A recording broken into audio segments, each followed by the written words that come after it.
Alright, so I'm going to attempt to record a video straight to YouTube without any intros and stuff, I guess. But anyway, wanted to come to you today. Of course, Eb of Making Me Over Eb, say that. Last week today, I had surgery. I had some serious surgery done. It was to remove a fibroid tumor. And I tell you, when I knew I've had it for a while and it never really bothered me or anything like that until the past year. Was having it was bothering me. Let's just say that.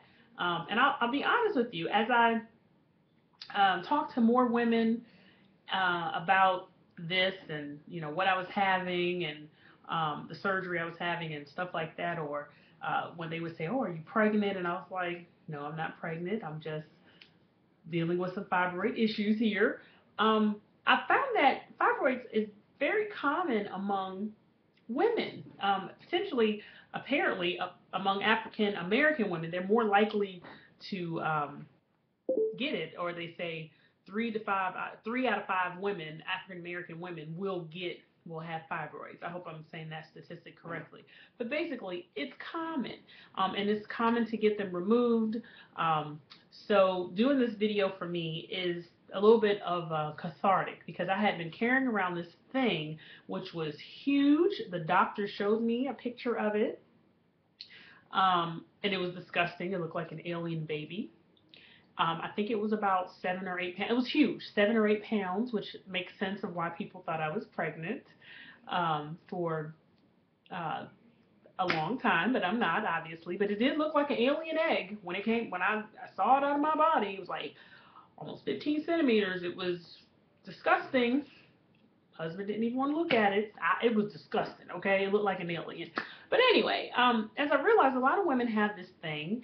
A lot of women have it removed either through myectomies or hysterectomies, partial hysterectomies, um, and stuff like that. And I found that as much as sometimes I didn't really want to talk about it, other women have this thing, and it's not like it's a big secret. So um, as I got closer to it and I made peace with the fact that I'm going to need to get this thing out of my body because it is like it's making me not feel good in several different ways. I just wanted to kind of share some things of how I prepared my trip to the hospital. First of all, I knew I was going to be there a couple of days, so the doctor said, pack an overnight bag. And it's funny, I'm going to pack things that are comfortable for me. Now, I'm sure women who've had babies who are going to stay overnight, they normally probably know what to pack, or if you're on your second child or you're used to going to the hospital, you know what to pack. But I think I've never really stayed in the hospital more than 2 days before. I had some work done before for hernia. I did have an fibroid embolization, but those were like 1 or 2 days in the hospital, so I could pretty much wear what I came in. Now this was a little different because I was going to be in the hospital for about I think about 2 to 3 days. I went in on the Wednesday and I left on a Saturday. Y'all, that's a weekend trip, okay? That's a vacation. That is a if you were in a hotel, well, first of all, hospitals are medical hotels that are expensive. But anyway, you need to pack some stuff. So I was thinking, what in the world am I going to pack? And so I thought about a couple of things. I packed for comfort, um, comfort, and comfort, and comfort. That's what I packed for. I packed 2 dresses. One actually I wore. I wore a black Ann Taylor Loft maxi dress, and I'm mentioning the name of the brand because they sell some of the best maxi dresses.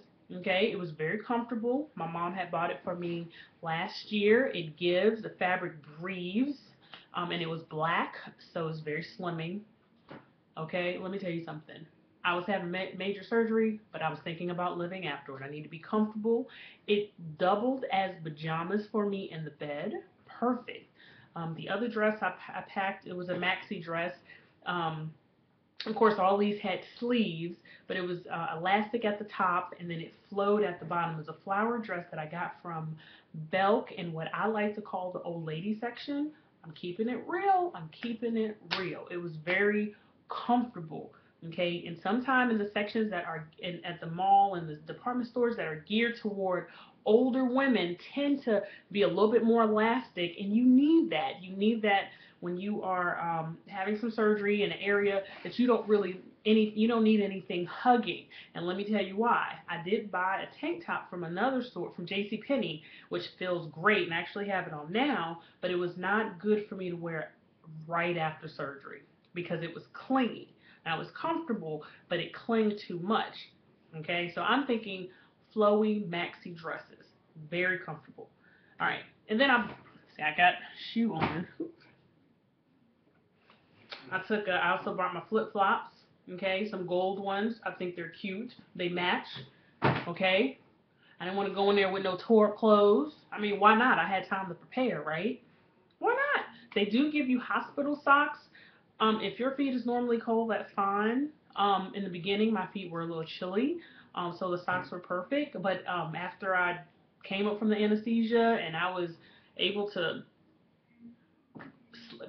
be aware of where I was hot, so I pulled them socks right off. Okay. The other thing you should take, of course, in your bag, and this is not even that big. This was my toiletry bag, and I love this bag. No endorsement. I bought this. This was $11.50 for Lil Studio. Love this bag. I've had it for I think about 6 years or so. It carries all my stuff, all my hair products that I need, my just my travel size shampoos. Look at this. Let's see. Yeah. It carries everything. Has my toothbrush. If you hold it up, it can put your makeup brushes. I wasn't really wearing a lot of makeup, obviously, in the hospital. My comb. This is all in that bag. Let's see. If you can see my look. I had some hair cream. I was gonna twist my hair. I had some Koi moisturizing souffle from Dark and Lovely. Let me tell you something. The first day I could take a shower, and they pulled the catheter out. Real talk. Yes, they put a catheter in you so you can go to the bathroom while you're down under. Okay. When they pulled it out, let me tell you something. And I was able to take a shower. The little things you appreciate after you come through a surgery, and it's a shower, and it's the ability to do something to yourself to make you feel good. So yes, I like to put hair cream up in my hair. That's all I'm saying. Okay. Of course, I took my travel size shampoo. Okay, felt really good to wash my hair. My own body wash. Okay, now these are my favorite. These are some favorite brands that I had. I think some kind of oatmeal wash, and this was like Carol's Daughter shampoo. But I put it in travel size tubes. You don't need that much. You're only gonna be in there 3 days, 2 or 3 days. Some facial wash. I don't even know what brand that was. Some mouthwash. So take your whatever favorite brand you use and put it in travel size containers.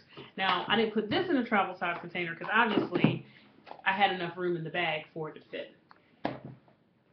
Okay, some foot scrub just in case, my mascara. I took my foundation. Right now I'm wearing Mary Kay foundation, so I took that, my floss. It's like the little things. What is this? Nail polish, deodorant.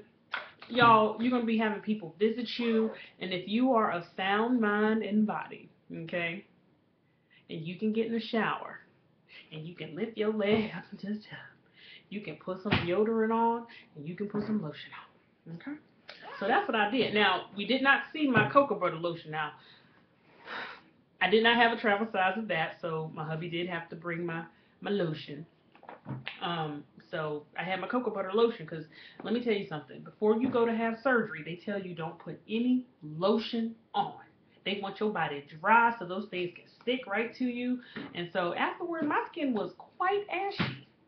And yes, I did rub myself with some cocoa butter lotion right from my bed. I was like, So anywho, but that's just me. My goal is to live, come through the surgery, had excellent doctors, excellent staff at the hospital that I was at. You know, some people may say, oh, you shouldn't really think, you know, you shouldn't really think about these things. It's not that important because you need to think about what's more important. Let me tell you something.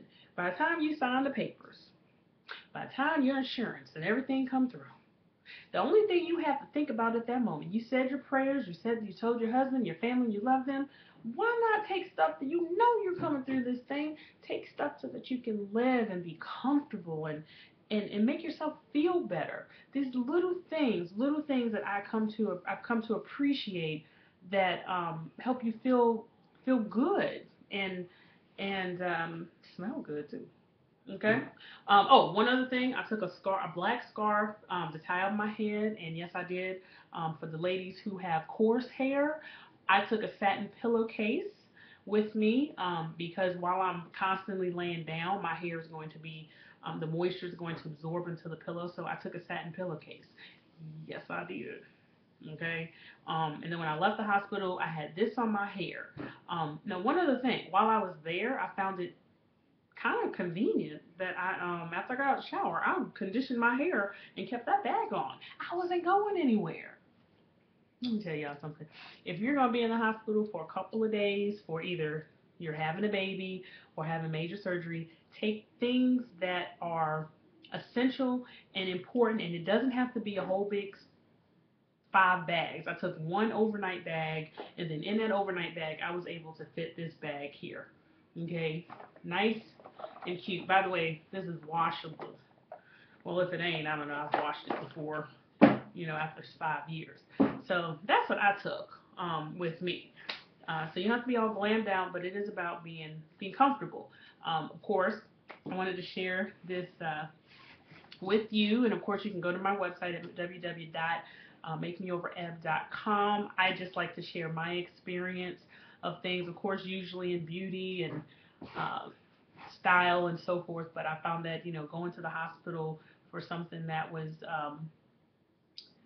something very important that I had to get done to feel better. That hey, while I know it's gonna be there, I wanted to feel good too. So I hope you found that useful. If you know somebody going into the hospital, or if you're going to take a gift for somebody who you know is going to be in the hospital, I think maybe taking them a couple of toiletries or something like that to help them feel good. Now, depending on their allergies, watch the fragrances, help them feel good while they are away. I think they will appreciate it. So anyway, thank you for listening and thank you for letting me share. I will have some information, of course, on the bottom. Of course, if you're not familiar with fibroid tumors, you know somebody who have them, encourage them to not let it go and get it checked out and make sure they know a lot about their body, because it's one thing to look good, but if you don't feel good and know what's going on in your body, come on now, we got to know more about ourselves. So anyway, bye.